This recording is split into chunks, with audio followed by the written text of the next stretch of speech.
PC1-2. Gasan muna natin guys.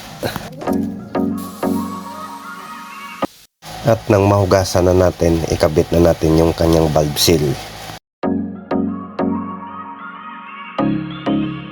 Tinanggalan ko pala yan ng valve seal spring ang kanyang valve seal. At nang maikabit, hindi masisira yung spring. Ginamitan ko lang pala yan ng 14mm na dip socket at pinalo.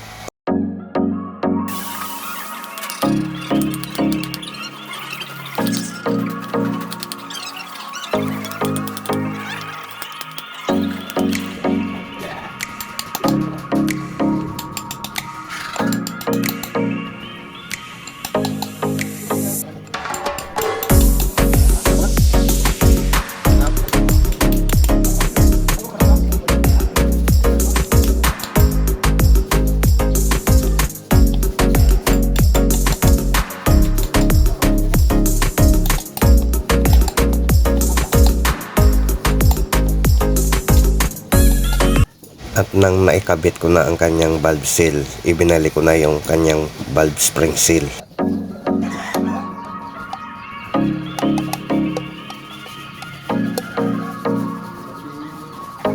At i-check ko ang lapat ng kanyang valve seal sa kanyang valve stem.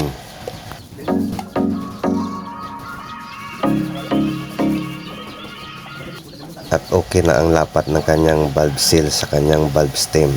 Sunod ko na ilalagay yung valve spring.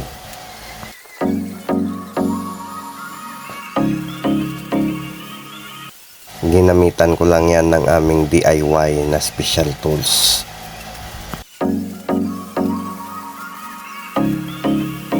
Sa pagkabit ng kanyang valve lock.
At nang mailagay ko na ang kanyang mga valve spring, pinalo-palo ko lang yan yung kanyang valve stem para sigurado na hindi kumalas.